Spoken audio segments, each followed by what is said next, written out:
Hello everyone, welcome to JVM. My name is Tina Patidar और आज मैं आपको पढ़ाऊंगी क्लास 9th की सोशल साइंस का चैप्टर इकोनॉमिक्स का चैप्टर सेकंड, जिसमें बच्चों पार्ट फर्स्ट में हम उस चैप्टर को हाफ पढ़ चुके थे। अब हम पार्ट सेकंड में उसके आगे का पढ़ेंगे। हाँ, जो हाफ चैप्टर बचा हुआ था उसको पढ़ेंगे, जिसमें अपना अगला पॉइंट आता है बच्चों क्वालिटी ऑफ पॉपुलेशन। देखो बच्चों, क्वालिटी क्या होती है। जैसे अगर हम मार्केट से कोई प्रोडक्ट खरीद के लाते हैं तो हम देखते हैं कि हम उसकी क्वालिटी देखते हैं कि वो कितना अच्छी क्वालिटी का है, यानी उसकी शुद्धता देखते हैं।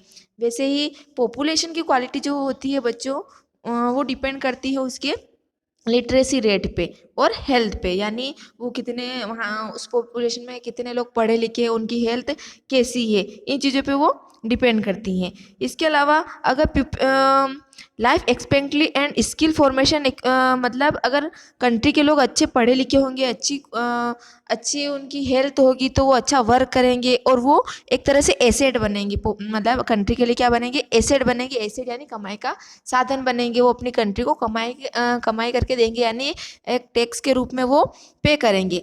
इसके अलावा अगला पॉइंट आता है अपना एजुकेशन। एजुकेशन क्या है? देखो बच्चों, अपन ने पढ़ा था अपन ने पिछले जो पार्ट फर्स्ट में अपन ने शकल के बारे में पढ़ा था, शकल की स्टोरी पढ़ी थी, ठीक है। तो शकल से education in the initial year of the his life born him the fruits is the later year in the term of good jobs and salary, ठीक है। शकल को बचपन में अच्छी एजुकेशन मिली थी, अच्छी पढ़ाई मिली थी, तो वो उसको भविष्य में उसका अच्छा फल मिला, उसको अच्छी जॉब मिली, उसको अच्छी सैलरी मिली। Visa education was an important input of the growth of Sakal. तो हमने देखा है कि जो एजुकेशन है वो एक अच्छे अच्छे इनपुट की तरह उसकी शकल की लाइफ में उसकी ग्रोथ हुई, यानी शकल की अच्छी ग्रोथ हुई, उसकी लाइफ बहुत अच्छी हो गई। उसने नए नए बिजनेस स्टार्ट किए। इसके अलावा उसकी वैल्यू हो गई, यानी उसकी जो समाज में वैल्यू होती है वो भी बढ़ गई। नॉट ओनली फॉर शकल education contribute toward the growth of society also. सिर्फ शकल के ही लिए ही नहीं, अगर हम सब लोग अच्छे से पढ़ेंगे, अच्छे ज़्यादा लोग एजुकेटेड होंगे तो वो अपने कंट्री के लिए बहुत ही अच्छा कर सकते हैं। उसके बाद जैसे अगर लोग एजुकेटेड हुए, अच्छे पढ़े लिखे हुए, तो वो अपने नेशनल इनकम भी बढ़ाएंगे, यानी नेशनल इनकम भी बढ़ेगी। जैसे मैंने पहले बताया था आपको कि हम लोग किसी न किसी रूप में टैक्स भरते हैं, यानी अगर हम एक चिप्स का पैकेट लेंगे तो उस पर भी हम क्या करते हैं? टैक्स पे करते हैं। तो इसी तरह से अगर लोग अच्छे पढ़े लिखे होंगे तो वो टैक्स टाइम पे करेंगे, जिससे नेशनल इनकम भी बढ़ेगी। Culture in richness and increase the efficiency of governance. There is a provision made of providing universal access rational and quality of the elementary education with a special, यानी अगर लोग पढ़े लिखे हो तो वो एजुकेशन के जो फ़ायदे हैं वो समझेंगे और आने वाली पीढ़ी यानी अपने आने वाले बच्चों को भी अच्छे से पढ़ाएंगे। तो जैसे एक ग्राफ दे रखा है बच्चों आपको, लिटरेसी रेट्स इन इंडिया, ठीक है। ग्राफ दे रखा है लिटरेसी रेट इन इंडिया, यानी पढ़ाई का जो रेट है जो धीरे धीरे बढ़ती गई, उसके ऊपर ग्राफ दे रखा है। तो आप 1951 में देखोगे तो बच्चों जो ग्रीन वाला है वो फीमेल का है, यानी औरतें कितनी पढ़ी लिखी थी, कितने परसेंट पढ़ी लिखी थी। और जो रेड वाला है वो मेल का है, यानी वहाँ के लोग आदमी कितने पढ़े लिखे थे। और जो ब्लू वाला है वो दिखाता है कि मेल और फीमेल दोनों का परसेंट कितना था पढ़े लिखे में। तो 1951 में आप देखोगे कि 10% से भी कम लेडीज़ पढ़ी लिखी थी। पर यही जब आप देखोगे 2011 में, यानी 2011 में, तो जो और लेडीज़ का जो पढ़ने का जो परसेंटेज था वो 65 हो गया, यानी ये यहाँ से कनेक्ट हो रहा है, यानी 65 हो गया, यानी कितनी दर बढ़ गई, कितना परसेंट बढ़ गया। यानी लोग अगर एजुकेटेड हुए तो उन्हें पढ़ाई का मतलब समझ में आया और औरतें भी एजुकेट यानी शिक्षा पाने लगी। इसके अलावा अगला अपना आता है emphasis on girl. There is also an establishment of पे setting of school like Navodaya Vidyalaya, यानी गवर्नमेंट ने हर डिस्ट्रिक्ट में यानी हर जिले में नवोदय विद्यालय भी स्टार्ट कर रखे, जहाँ पे बहुत ही अच्छी एजुकेशन मिलती है। उसके अलावा स्टूडेंट को ऑक्यूपेशन रिलेटेड नॉलेज मिलता है, स्किल मिलती है। ऑक्यूपेशन यानी जो जिसमें वो इंटरेस्टेड है, आगे फ्यूचर में जाके वो उस बिजनेस को कर सकते हैं। The plan Outplay education in the increase from the, मतलब अगर सरकार ने प्लान भी चला रखे, यानी 5 साल का एक योजना बना रखी सरकार ने, जो 5 साल के अंतर्गत होती हैं, उसमें वो क्या करते हैं कि कुछ पेमेंट डिसाइड कर लेते हैं, यानी कि हमें एजुकेशन में 5 सालों में इतना लगाना है और हमें बिजनेस में इतना लगाना है, हमें एग्रीकल्चर में इतना लगाना है। इन प्लान के अंतर्गत वो एक डिसाइड कर लेते हैं। जैसे उन्होंने जो फर्स्ट प्लान था उसके अंदर एजुकेटेड के लिए उन्होंने 151 करोड़ निकाले थे, ठीक है। उसके अलावा जो 11th प्लान था उसमें 3766.90 करोड़ का इतने करोड़ उन्होंने एजुकेशन के लिए निकाले थे। ये दर इससे अपने जीडीपी जो भी जीडीपी के अंदर भी धीरे धीरे ये चीज़ें बढ़ने लगी। जैसे 51 और 52 में जीडीपी के अंदर 0.64% एजुकेशन का था। उसके अलावा 15 और 16 में ये बढ़ के 3.0% हो गया। इसके अलावा अभी तक वो चलता ही जा रहा है, यानी लगातार 3.0% जीडीपी के रूप में एजुकेशन के लिए हर साल वो निकालते हैं। इसके अलावा अपना अगला आता है जैसे रिजर्व बैंक वगैरह है, जिससे अपन लोन भी ले सकते हैं एजुकेशन के लिए और हम अपनी अच्छी पढ़ाई कर सकते हैं। GDP has decide of the 2.7% in 2017-18। GDP धीरे थोड़ी फिर वो कम हो गई, 17-18 में 2.7 हो गई, पहले 3% थी, 3 से 2.7 हो गई। और ये इससे अपने लिटरेसी रेट क्या हो गई, लिटरेसी रेट इंक्रीज फ्रॉम 80% 51, मतलब लिटरेसी रेट 50% मतलब यानी 51 में अपनी लिटरेसी रेट यानी जो पढ़ने लिखने जो एजुकेशन का परसेंट था वो कितना था, 18% था। और जो बढ़ के 2010 और 11 में कितना हो गया, 74%। यानी एजुकेशन के मामले में भी बढ़ोतरी हुई, लोग एजुकेटेड हुए तो उन्होंने सबको अपने बच्चों को अच्छी पढ़ाई दी और बढ़ के कितना हो गया, 74%। इसके अलावा citizen are perform their duties and enjoy their right property. अगर लोग पढ़े लिखे होंगे तो वो अपनी ड्यूटी अच्छे से निभाएंगे, यानी उनको रूल्स फॉलो करने हैं, क्या करना है वो अच्छे से इस चीज़ों को फॉलो कर पाएंगे। इसके अलावा जिस कंट्री में लोग ज़्यादा पढ़े लिखे होते हैं तो अगर वो ज़्यादा पढ़े लिखे होंगे तो वो अच्छे से वर्क करेंगे और अच्छे से रिच बनेंगे, यानी पैसे वाले बनेंगे कमा के। और जो कंट्री ज़्यादा रिच होती है उसमें शांति भी होती है, यानी वहाँ लड़ाई झगड़े कुछ नहीं होते, क्योंकि अगर लोग खुश होंगे तो ओबियसली वो लड़ाई झगड़े वगैरह कुछ भी नहीं करेंगे। Literacy among males is a nearly 60.6% higher than, यानी पहले जो मेल्स यानी जो लोग 60.6% पढ़े लिखे थे वो आगे मतलब बढ़ के कितने हो गए, 16.1%। यानी लोगों का जो परसेंट था वो 16.6% से बढ़ गया और फीमेल का भी जो था वो 16.1% से बढ़ गया। यानी लोग धीरे धीरे एजुकेटेड होते जा रहे हैं और ये परसेंटेज भी बढ़ता जा रहा है। Rural area 2011 literacy rate variate from 1944 इन केरला, 62% इन बिहार। यानी 2011 में केरला के जो एजुकेटेड लोगों का परसेंट था वो 94% था और बिहार का था जो वो 62% था। Primary school has expand the over 18.41 lakh in 2015-16। यानी प्राइमरी स्कूल की संख्या भी धीरे धीरे बढ़ने लगी, पहले कम थे फिर वो बढ़ के कितने हो गए, 8.41 लाख प्राइमरी स्कूल हो गए। Unfortunately this huge expand the school has been deferred the poor quality of the schooling. यानी अगर स्कूल खुले तो गरीब लोग भी उनके बच्चों को स्कूलों में भेजने लगे। इसके अलावा सरकार ने बहुत सारी ऐसी योजनाएं चलाई जिसके अंतर्गत जैसे एक योजना है सर्व शिक्षा अभियान। सर्व शिक्षा अभियान इसने बहुत ही फ़ायदा मिला है, इससे एजुकेशन भी बहुत ज़्यादा बढ़ी है। जिससे इस योजना के अंतर्गत अनिवार्य हो गया कि age group of 6 to 14 year by 2010 तक ये निश्चित किया गया है कि 6 से 14 साल के सारे बच्चे स्कूल जाएंगे, कोई भी बच्चा नहीं छूटेगा। Time bound initial to the central government में भी इसने बहुत ही हेल्प करी, पार्टनरशिप करी। और इसके अलावा उन्होंने इसी योजना के अंतर्गत एक मिड डे मील स्कीम भी चालू करी, ठीक है। मिड डे मील स्कूल के स्कीम के अंतर्गत उन्होंने क्या किया कि वो दोपहर का खाना भी बच्चों को देने लगे, जिससे बच्चे इंस्पायर होके यानी वो खाने के लिए, क्योंकि बच्चों को प्रॉपर खाना नहीं मिल पाता है गरीब बच्चों को, तो वो खाने की लालसा के लिए खाने के लिए वो स्कूल आने लगे। और अगर वो खाने के लिए स्कूल आते थे तो फिर उनको पूरा दिन स्कूल में रुकना पड़ता था और वो अच्छे से पढ़ भी पाते थे। इसलिए ये स्कीम चलाने के बाद और स्कूल में बच्चों की संख्या बढ़ गई। उससे अपने देश की पॉलिसीज़ एंड लिटरेसी रेट भी बढ़ गई इंडिया की। इसके अलावा उन्होंने फिर एक योजना चलाई जिसमें the 12th plan endeavors the race the country's growth enrol ratio, मतलब अगर 12th के बाद जो बच्चे होते हैं उनको हायर एजुकेशन देने के लिए, जिसमें रहता है कि 18 टू 23 ईयर के जितने भी बच्चे हैं सब स्कूल जाएंगे और यानी कॉलेज जाएंगे और अपनी शिक्षा प्राप्त करेंगे। तो 2017-18 में ये 25.2% था, जो 2020 और 21 में बढ़ के कितना हो गया, 30% हो गया। यानी कॉलेज में बच्चों की संख्या भी धीरे धीरे बढ़ने लगी। इसके अलावा अपना अगला आता है, यानी सरकार ने बहुत सारी ऐसी योजनाएं चलाई जिससे शिक्षा में बढ़ोतरी हुई है।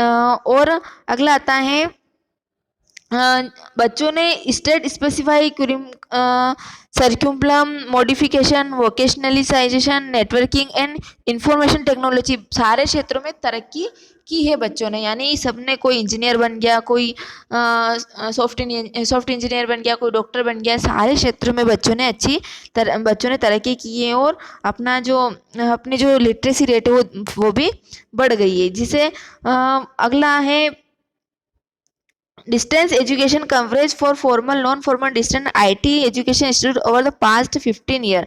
यानी कॉलेज की संख्या जो है पिछले 50 साल में धीरे धीरे हर साल कॉलेज और स्कूलों की संख्या भी क्या है, बढ़ती जा रही है। जैसे आपको एक ग्राफ दे रखा है, एक टेबल दे रखी है जिसमें बताया है कि नंबर्स ऑफ कॉलेज बता रखे हैं, नंबर्स ऑफ कॉलेज बता रखे हैं, नंबर्स ऑफ यूनिवर्सिटी बता रही, स्टूडेंट की संख्या बता रही है, teacher and university of college बता रखा है। ठीक है, जैसे 51 में कितने स्टूडेंट थे, कितने कॉलेज थे, कितनी यूनिवर्सिटी थी, कितने स्टूडेंट थे, ये सब इन्होंने बता रखा है। यानी अगर कॉलेज ज़्यादा होंगे तो बच्चे ज़्यादा पढ़ने आएंगे, उनको प्रॉपर एजुकेशन मिलेगी। यूनिवर्सिटी ज़्यादा होगी तो उससे कॉलेज रिलेटेड रहते हैं, तो कॉलेज की संख्या बढ़ेगी, स्टूडेंट धीरे धीरे बढ़ते गए। और अगर स्टूडेंट ज़्यादा होंगे तो टीचर्स की भी ज़्यादा ज़रूरत होगी। ठीक है, तो मतलब लोगों को इनकम मिलेगी, टीचर आएंगे तो उनको भी इनकम मिलेगी, उनको एक सोर्स होगा इनकम का, जिससे उनकी कंडीशन अच्छी होती जाएगी। फिर अगला अपना आता है हेल्थ। ठीक है बच्चों, देखो फॉर मैक्सिमम प्रॉफिट कब होता है, जब अगर हेल्थ अच्छी होगी तो वो लोग अच्छे से काम करेंगे। यानी अगर not work efficient in health worker because too ill, यानी एक गरीब की तुलना में एक जो स्वस्थ व्यक्ति है वो ज़्यादा एक बीमार व्यक्ति की तुलना में एक जो स्वस्थ व्यक्ति है वो अच्छे से काम कर पाएगा। उसके काम करने का जो तरीका होगा वो अच्छा होगा, वो अपने काम पे अच्छे से ध्यान दे पाएगा। इसी तरह fight illness he she will not be able to maximum his her output. Fight illness he she not output, मतलब यानी अगर इंसान बीमार होगा तो वो उसका आउटपुट अच्छे से नहीं दे पाएगा। यानी अगर वो बीमार है तो वो अच्छे से वर्क नहीं कर पाएगा, जिससे उसके जो हेड होंगे, जो बॉस वगैरह होंगे, वो भी उससे से खुश नहीं हो पाएंगे और हो सकता है वो उसको जॉब से भी निकाल दे। इसीलिए व्यक्ति का अच्छा हेल्दी होना बहुत ही ज़रूरी है। Improvement in the health status of the population has been priority of the country. यानी पॉपुलेशन के लिए हेल्थ को सबसे ज़्यादा प्रायोरिटी दी जाती है। इसके लिए ओवर द लास्ट 5 डिकेड का मतलब होता है एक डिकेड में 10 साल होते हैं, 5 डिकेड यानी 50 साल। एक decade India has build vast health infrastructure, मतलब इंडिया ने बहुत सारे ऐसे अस्पताल बनाए हैं, ऐसे हॉस्पिटल वगैरह बनाए हैं प्राइमरी सेक्टर में, सेकेंडरी सेक्टर में, छोटे इलाकों में, उससे बड़े शहरों में, जिलों में, सब में अलग अलग हॉस्पिटल बनाए हैं। प्राइमरी सेक्टर में जैसे उनको नॉर्मली ट्रीटमेंट दिया जाता है, उनकी फीवर वगैरह के लिए डॉक्टर रहता है। सेकेंडरी में उनको थोड़ी और सुविधा दी जाती है, यानी उनके मेडिकल वगैरह भी बना दी जाते हैं। इसके अलावा प्राइवेट सेक्टर में उनको सारी सुविधाएं दी जाती है जिससे उनका अच्छे से ट्रीटमेंट हो सके और वो इतना अच्छा आउटपुट दे सके। इसीलिए लोगों का हेल्दी होना बहुत ही ज़रूरी है। अगर लोग हेल्दी होंगे तो वो अपनी कंट्री को अच्छे से आउटपुट दे पाएंगे। इसके बाद अपना आता है, ये बॉक्स कुछ ज़्यादा इम्पोर्टेंट नहीं है। अगला आता है अनएम्प्लॉयमेंट। ठीक है, अनएम्प्लॉयमेंट क्या मतलब क्या होता है बच्चों, बेरोजगारी। ठीक है, जो अपने देश की बहुत ही ज़्यादा समस्या है, जो अपने देश में बहुत ही मुख्य समस्या बनने लगी है। बेरोजगारी बच्चों क्या होती है, ठीक है, अब वो मैं आपको अच्छे से क्लियर करती हूँ। जैसे Sakal's mother Sheela looked after the domestic chores. Sakal की जो मदर है शीला, मैंने सकल के बारे में पढ़ाया था आपको, उसकी मम्मी जो है वो क्या करती है कि डोमेस्टिक कोर्स करती है, यानी वो अपने घर के बच्चों को संभालती है, अपना घर का काम करती है, यानी सब घर के काम करती है। Children and help her husband Buta in the field, वो अपने बच्चों को संभालती है और अपने हस्बैंड बूटा की खेतों में मदद करती हैं। Sakal's brother and Jeetu and sister Seetu spend their time playing and, Sakal का ब्रदर है जो वो उसकी हेल्प कराता है, उसके जो भाई बहन है वो क्या करते हैं, वो बहुत छोटे हैं इसीलिए वो क्या करते हैं, खेलते हैं, घूमते हैं। कैन यू कॉल शीला और जीतू और Seetu unemployment, if not why? तो इस कंडीशन में क्या आप शकल की मम्मी को, उसके भाई को और उसके और उसकी मतलब भाई को और उसकी बहन को क्या अनएम्प्लॉयमेंट बोलेंगे? अगर अनएम्प्लॉयमेंट इसको बोल रहे हैं यानी बेरोजगार उनको बोल रहे हैं तो क्यों बोल रहे हैं? ठीक है, तो ये चीज़ें अगर मैं आपको अच्छे से क्लियर कर देती हूँ। Unemployment is said to exist when people who are willing to work to the going wage can not find job. Unemployment का मतलब होता है कि अगर वो एजुकेटेड है यानी वो जिस काबिल है और वो उसके लायक उसको काम नहीं मिलता है, ठीक है, वो जॉब ढूंढने जाता है पर उसको जॉब नहीं मिलती है, उसके लायक उसको जॉब नहीं मिलती, यानी उसने बहुत ज़्यादा डिग्रियां कर रखी है पर उन डिग्रियों के लायक उसको जॉब नहीं मिल रही है, तो उस कंडीशन में हम उसको क्या बोलेंगे? बेरोजगार। But Sheela is not interested in working outside, यानी शीला जो है शकल की मदर, वो बाहर जाके वर्क करना नहीं चाहती है, ठीक है, यानी वो बाहर जाके वर्क करना नहीं चाहती है, वो अपने ही एरिया में यानी उसके गांव में जहाँ पे वो अपने बच्चों की देखभाल कर सके वहीं पर वो वर्क करना चाहती है। Jeetu and Seetu are too small to be counted in the work, यानी जीतू और सीतू जो हैं वो बहुत ही छोटे हैं एज में, यानी वो काम करने की एज में नहीं है, 14 साल से छोटे हैं। सीतू और Sheetal can be counted an unemployment, इसलिए सीतू और शीला को हम अनएम्प्लॉयमेंट में काउंट नहीं कर सकते क्योंकि वो उनकी एज ही नहीं काम करने की, तो ऑब्वियसली उनको कहीं काम मिलेगा ही नहीं, तो हम उनको अनएम्प्लॉयमेंट नहीं बोल सकते। उसी तरह शकल की मम्मी को भी हम अनएम्प्लॉयमेंट नहीं बोल सकते क्योंकि वो चाहती नहीं बाहर जाके काम करना। अगर वो चाहे काम करना बाहर जाकर तो शायद उसको कुछ काम मिल जाए, पर अगर वो चाहती नहीं है तो हम उनको अनएम्प्लॉयमेंट नहीं कर सकते।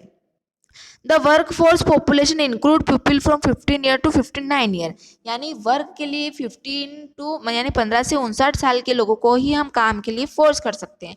अगर 15 से छोटे साल के बच्चों को हम काम करवाते हैं तो हम उनको काम नहीं करवा सकते क्योंकि ये रूल्स के खिलाफ है। गवर्नमेंट ने एक रूल बना रखा है कि 14 साल से छोटे बच्चों को हम काम नहीं करवा सकते, वो बाल श्रम के अंतर्गत आता है, उसके लिए सज़ा भी हो सकती है। शकल का जो ब्रदर है और सिस्टर है वो इस एज के अंतर्गत नहीं आते हैं, इसके अलावा हम उनको अनएम्प्लॉयमेंट नहीं कर सकते।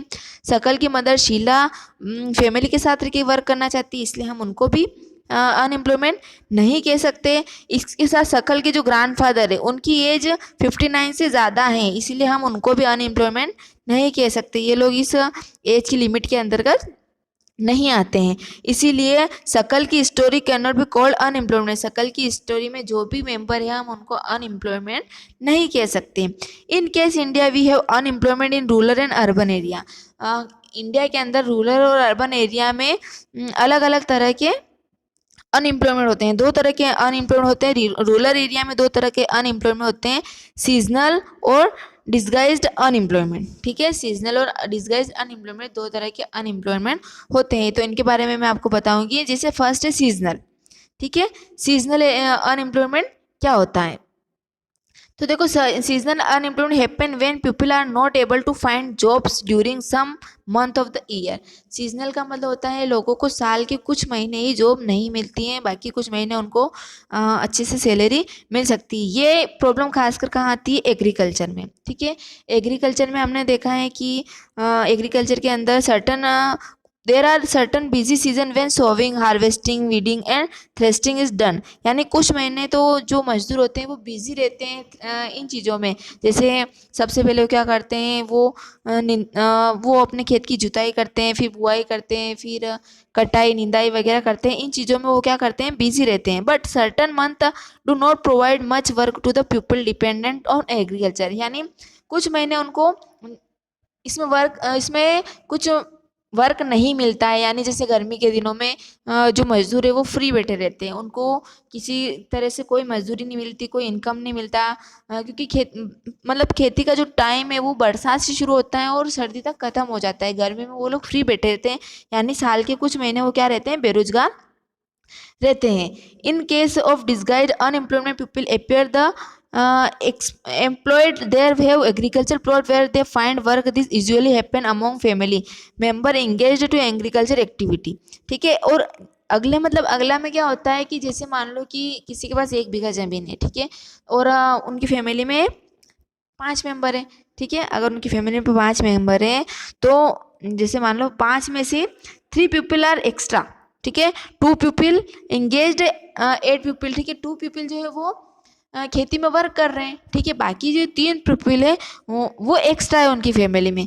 तो अगर मान लो वो 3 मेंबर उनकी फैमिली में वर्क करेंगे तो भी उनकी कितनी, मान लो 2 क्विंटल, 2 क्विंटल उनके सोयाबीन हो रही है। और मान लो अगर वो पाँचों वर्क करेंगे तो भी उस खेत से 2 क्विंटल सोयाबीन ही निकलेगी। यानी अगर मेंबर बढ़ा दिए जाए तो उस खेत के जो उत्पादन है उसमें कोई भी अंतर नहीं आएगा, ठीक है। इफ़ 3 पीपल आर रिमूव्ड तो productivity of field will not decline. यानी अगर उन 5 में से अगर 2 भी खेत में वर्क करेंगे तो भी उनकी खेत की जो फसल होगी वो 2 क्विंटल ही होगी। और अगर पाँचों के पाँचों वर्क करेंगे तो भी 2 क्विंटल ही होगी, उसकी जो फसल में कोई फर्क नहीं आएगा। The field required the survive to 5 people with the 3 extra people are disguised unemployment. तो जो बाकी के 3 पीपल एक्स्ट्रा वर्क करेंगे, अगर मान लो अगर खेती में अगर मान लो हम 2 से 3 मजदूर वर्क करते हैं, घर के 3 सदस्य और वर्क करते हैं, और अगर वो 2 क्विंटल से 3 क्विंटल हो जाती है तो अपन मानते हैं कुछ मुनाफा हो रहा है। पर अगर 2 से 5 दो कर रहे हैं तो भी 2 क्विंटल सोयाबीन हो रही है, और 5 कर रहे हैं तो भी 2 क्विंटल सोयाबीन है। तो जो अदर 3 मेंबर एक्स्ट्रा है उनको हम क्या बोलेंगे, उनको डिस्गाइज्ड अनएम्प्लॉयमेंट हम बोलेंगे। ऐसी कंडीशन में उनको कहेंगे डिस्गाइज्ड अनएम्प्लॉयमेंट। ये हो गई रूरल एरिया। रूरल एरिया में मैंने बताया 2 तरह के अनएम्प्लॉयमेंट होते हैं। एक होते हैं जो सीजनल होते हैं, यानी जो गर्मी में फ्री बैठे रहते हैं और कुछ महीने उनको वर्क मिलता है, वो सीजनल कहलाते हैं। और कुछ जो एक्स्ट्रा होते हैं फैमिली और वो भी उस 1 बीघा में ही वर्क कर रहे हैं, वो कहलाते हैं अपने डिस्गाइज्ड अनएम्प्लॉयमेंट। अगला आता है अर्बन एरिया। अर्बन एरिया का मतलब होता है शहरी क्षेत्र। शहरी क्षेत्र में कैसे अनएम्प्लॉयमेंट होते हैं, एजुकेटेड से रिलेटेड, यानी कोई बंदा जिसने डिग्रियां कर रखी है बहुत सारी और वो शहर में वर्क करने गया, ठीक है, शहर में काम ढूंढने गया, but graduation and post graduation degree are not able to find job. उसके पास ग्रेजुएशन और पोस्ट ग्रेजुएशन की डिग्री है फिर भी उसको जॉब नहीं मिल रही। A study showed that unemployment to graduate and post graduate has increase faster than among. यानी इतना कुछ होने के बाद भी अगर उसको जॉब नहीं मिल रही है तो वो क्या कहलाएगा, एजुकेटेड अनएम्प्लॉयमेंट कहलाएगा। Situation is witness and surplus main power is certain category. या मेन पावर नहीं कह सकते क्योंकि औरतें भी वर्क करती है, इसलिए ये ह्यूमन पावर कहलाएगा। यानी अगर चाहे लेडीज़ हो या जेंट्स हो, अगर वो काबिल है, उसने बहुत सारी डिग्रियां कर रखी है फिर भी उसको जॉब नहीं मिल रही है तो उसको हम एजुकेटेड अनएम्प्लॉयमेंट कहेंगे। Technically qualified person on one hand while there to technical skill required for economic growth. यानी अगर वो लोग बेरोजगार हो जाएंगे, अनएम्प्लॉयमेंट हो जाएंगे, तो इससे अपनी जो नेशनल इनकम है यानी जो इकोनॉमिक ग्रोथ है वो भी क्या हो जाएगी, कम हो जाएगी, क्योंकि वो टैक्स वगैरह का पे नहीं कर पाएंगे, वो नेशनल इनकम बढ़ाने में कोई भी हेल्प नहीं कर पाएंगे। Unemployment leads to wastage of man power resource people who are not asset for the economy turn into liability. यानी लाइबिलिटी धीरे धीरे कम होती जाएगी और वो एक एसेट का मतलब होता है कमाई का साधन, वो किसी भी तरह से अपनी कमाई एक कंट्री के लिए एसेट नहीं बन पाएंगे। और वो क्या हो जाते हैं, होपलेस हो जाते हैं। अगर उनको जॉब नहीं मिलती है तो वो निराश हो जाते हैं कि हमें इतनी मेहनत के बाद भी कुछ भी हासिल नहीं हुआ। डिस्पेयर अमोंग द यूथ, और वो अच्छा आउटपुट नहीं दे पाते हैं। People do not have enough money to support their family. उनके पास मनी नहीं रहती है अपनी फैमिली को सपोर्ट करने के लिए। ऑब्वियसली अगर उनको जॉब नहीं मिलेगी तो वो अपनी फैमिली को सपोर्ट नहीं कर पाएंगे। Inability educated people who are willing to work to find gainful employed in spite the great social waste. तो वो क्या एक तरह से कंट्री के लिए वेस्ट हो जाएंगे, यानी अपनी कंट्री को अच्छा आउटपुट नहीं दे पाएंगे। Hence, unemployment has determined impact of overall growth on the economy। इसलिए अपने इकोनॉमी की जो ग्रोथ है वो वेस्ट हो जाएगी, यानी नीचे आने लगेगी। Which could have been gainfully employed if people cannot be used as resource, they naturally appear as the liability to the economy. वही कह रहे हैं ये भी इस लाइन में कि इकोनॉमी में और अपने जो कंट्री में जो लिटरेसी रेट है वो धीरे धीरे कम होने जाएगी। यानी अगर उनको जॉब नहीं मिली है, वो पैसा नहीं कमा रहे, तो वो अपने बच्चों को अच्छे से पढ़ाई नहीं करा पाएंगे। अगर बच्चे अच्छे से नहीं पढ़ पाए तो वो फ्यूचर में जॉब नहीं कर पाएंगे। ऐसी बहुत सारी तरह की समस्याएं खड़ी हो जाती हैं। In case of India satisfactorily and the unemployment rates is low.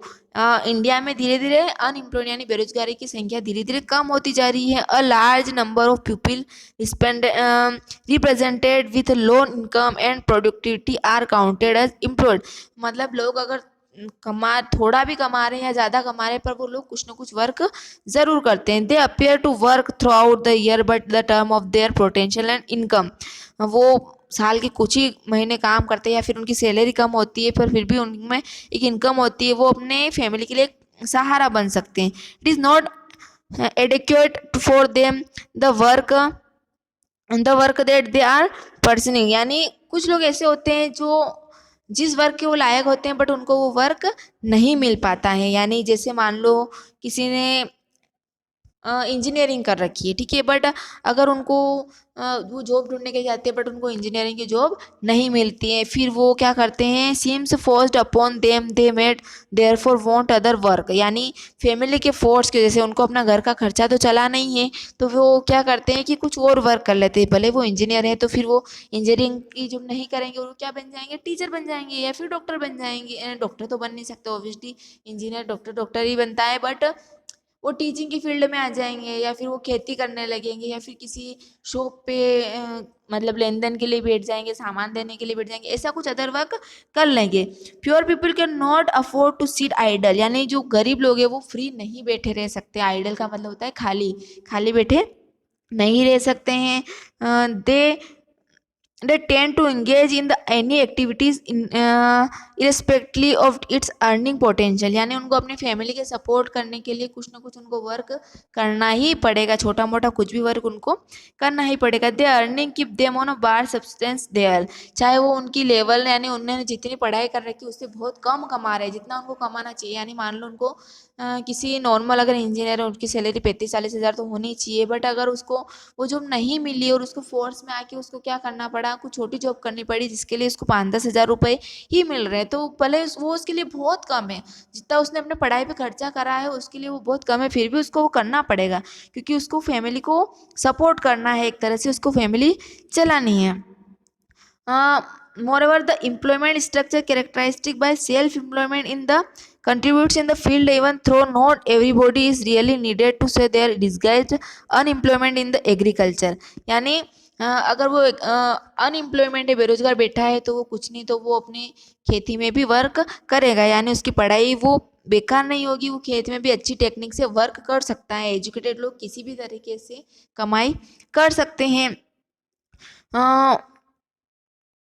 But entire family shared what has been produced. The concept of sharing to work in the field and the produce raised reduce the hardship and unemployment in the rural sector।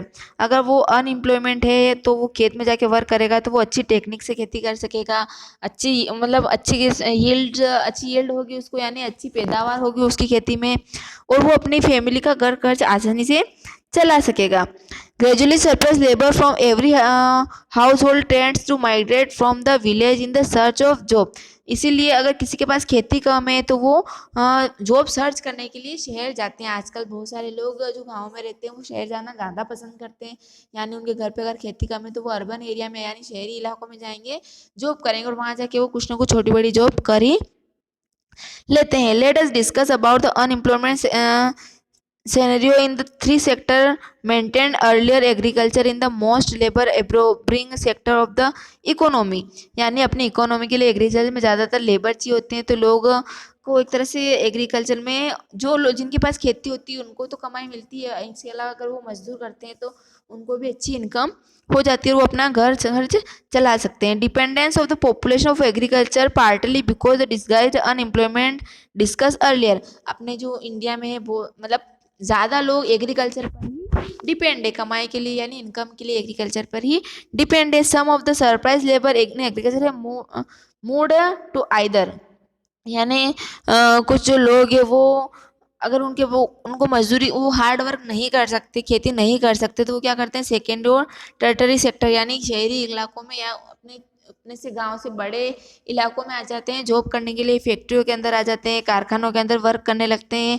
Labour absorbing to in case tertiary sector various no survive and now appearing like biotechnical, information technical, यानी इन क्षेत्रों में उनको बहुत सारी job आसानी से मिल जाती है। अगर वो पढ़े लिखे हैं फिर भी उनको जॉब मिलेगी, अगर वो बिना नहीं पढ़े लिखे अनपढ़ अनपढ़ की कैटेगरी में आते हैं तो भी उनको कारखाना वगैरह में जॉब आसानी से मिल जाती है लेबर के रूप में। इसको हम let us read to story of know how people could become as asset from the economy. मतलब हमें जो स्टोरी दे रखी है इसके माध्यम से हम अच्छे से पढ़ सकेंगे कि लोग अपनी कंट्री के लिए एसेट कैसे बन सकते हैं, यानी कमाई का साधन कैसे बन सकते हैं। जैसे स्टोरी है, देयर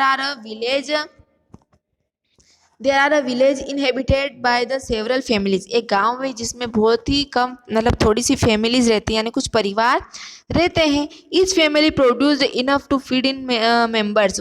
हर फैमिली अपनी फैमिली के लिए इनफ यानी इतना अनाज तो कमा ही लेती है कि वो अपनी फैमिली का खर्चा और उसका पेट भर सके। It's need by the members making their own clothes and teaching their own children. उनको अपने बच्चों को पढ़ाई वगैरह के लिए बाहर भेजना पड़ता है और क्लॉथ यानी कपड़े खरीदने के लिए भी उनको बाहर जाना पड़ता है। One of the families decide to send one is the son in agriculture college. इन फैमिली में से एक फैमिली ने डिसाइड किया कि वो अपने बच्चों को कहाँ भेजेंगे, एग्रीकल्चर कॉलेज में पढ़ने के लिए भेजेंगे। The boy got his admission in the nearly college of agriculture. उस लड़के ने अपना एडमिशन पास किया, एक एग्रीकल्चर कॉलेज में करवा लिया। After some time he become qualified in the agriculture and come back at the village. थोड़े टाइम के बाद वो क्वालिफाइड हो गया और अपने गांव में वापस आ गया। क्वालिफाई होने के बाद वो क्या करा, वो अपने गांव में वापस आ गया। और इसके बाद उसने क्या करा, he proved the creative that the he could design the improve type of plug. उसने सोचा कि मैं मतलब अपनी इंजीनियरिंग को मैं प्रूफ करना चाहता हूँ। उसने प्रूफ करने के लिए एक प्लग बनाया, ठीक है, which increase the yield of wheat. उस प्लग की हेल्प से उसके जो अनाज है यानी जो गेहूं की पैदावार वो बढ़ा दी उसने। उस अपने जो उसने डिज़ाइन करा है उससे गेहूं की पैदावार में काफ़ी बढ़ोतरी हुई है। दस a new job of agriculture. तो ये एक तरह से एग्रीकल्चर में एक नई जॉब बन गई। उसके बाद the family is the village sold the surplus in a nearly neighboring village। यानी अगर उनको इतना फायदा हुआ तो उन्होंने और प्लग बनाया और अपने गांव आसपास के गांव में भी बेचने लगे। They earn good profit which they shared among themselves. इससे उनको बहुत ही अच्छा मुनाफा हो रहा। इससे इंस्पायर होके गांव के फैमिलियों ने यानी इस तरीके से इंस्पायर होके यानी मतलब इंस्पायर का मतलब होता है कि आकर्षित होके या मतलब वो एक तरह से जागना, अपनी सोच को जगाना। इनसे इंस्पायर होके लोगों ने एक पंचायत बुलाई और पंचायत के में मीटिंग रखी और मीटिंग में they all wanted to have a better future for their children to they requested the panchayat to open a school in the village. तो इनसे इंस्पायर होके लोगों ने मीटिंग करी और मीटिंग में उन्होंने पंचायत से रिक्वेस्ट की कि अपने गांव में बच्चों के अच्छे फ्यूचर के लिए एक स्कूल खोला जाए, ठीक है। तो they assured the panchayat that they would all send their children to school. तो पंचायत ने उनके इस रिक्वेस्ट को एक्सेप्ट किया और गांव में एक गवर्नमेंट स्कूल खोला गया। तो the panchayat will the help of government open a school. Government की हेल्प से पंचायत ने स्कूल खोला। A teacher was required from a nearly town. पास के टाउन से उन्होंने टीचर भी बुलाए। All the teacher of the village started going to school. बच्चे सारे स्कूल जाने लगे। After some time one of the family give training to his daughter in मतलब सिलाई। अपने उसमें से एक फैमिली ने अपनी जो एक बच्ची थी उसको क्या किया, ट्रेन किया टेलरिंग में, यानी उसको tailoring the. She started stitching the cloth for all families. वो बच्ची जो है वो अपने गांव के सारे लोग सारी लेडीज़ वगैरह के कपड़े सिलने लगी। For all families of the village for every one now wanted bye and wear well tailored clothes. तो वो सारे गांव के लोग उस बच्ची से कपड़े सिलाने लगे या फिर सिले सिलाए कपड़े खरीदने लगे। तो ये एक तरह से क्या बन गई, जॉब बन गई। That a tailor was created. This had another positive effect the time to farmer is going for the buying clothes.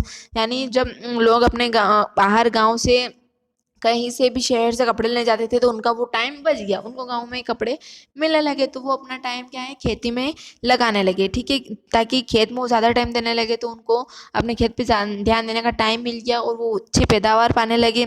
उसके बाद वो अच्छी उनकी पैदावार भी बढ़ गई, ज़्यादा ध्यान देंगे खेती पे तो पैदावार अच्छी होगी।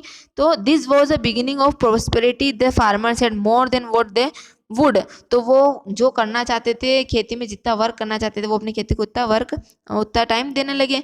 Now they could sell what they produce to other who came their village markets. तो उन्होंने अलग अलग तरह की खेती स्टार्ट कर दी। पढ़े लिखे थे तो अलग अलग तरह की खेती के बारे में नॉलेज होगा उनको, तो वो खेती स्टार्ट कर दी उन्होंने। और एक तरह से अपने गाँव में भी एक तरह से छोटा मार्केट बना लिया जहाँ पे बहुत सारी चीज़ें बिकने लगी। और time this village which formerly had no job. एक टाइम ऐसा था कि इस विलेज के पास कुछ भी जॉब नहीं थी, उनको हर वर्क के लिए बाहर शहरों में जाना पड़ता था। अब ऐसा टाइम आया है कि एक बच्चे के बाहर पढ़ने के जाने के बाद उनके गांव की सोच बदल गई और धीरे धीरे उस गांव में टीचर बनने लगे लोग, टेलर बन गए, एग्रो इंजीनियर बन गए, मैनी मोर, यानी बहुत सारे अलग अलग जॉब करने लगे। कोई डॉक्टर बन गया, कोई यानी कोई सुपरवाइजर बन गया। ऐसी बहुत सारी तरह की जो वहाँ के बच्चे करने लगे। A simple village where rising level to human capital, यानी वो जो सिंपल गांव था वो धीरे धीरे राइजिंग यानी उठने लगा, उनका लेवल जो उठने लगा। Enabled it to evolve into a place rich with complex and modern economic activity. तो इसी तरह उन्होंने उनके गांव एक तरह से धीरे धीरे अमीर बनने लग गया और वो अ, अपने जो इकोनॉमी का है उसको धीरे धीरे वो हेल्प करने लगे। तो इस चैप्टर में बच्चों फर्स्ट पार्ट में अपन ने कुछ पढ़ा था, शकल और शकल वगैरह की स्टोरी पढ़ी थी, उनमें आपको अच्छे से क्लियर हो गया होगा पार्ट फर्स्ट में। ये हमने पार्ट सेकेंड पढ़ा है। सेकेंड पार्ट में मैंने आपको बताया है कि एजुकेशन क्यों इम्पोर्टेंट है। उम्मीद करती हूँ कि आपको मेरा जो एक्सप्लेन करने का तरीका है, मैंने जो आपको समझाया है वो अच्छे से समझ में आया होगा। ठीक है, अगर ये वीडियो अच्छा लगा हो तो इसको लाइक और शेयर ज़रूर कीजिएगा। ओके बच्चों, थैंक यू।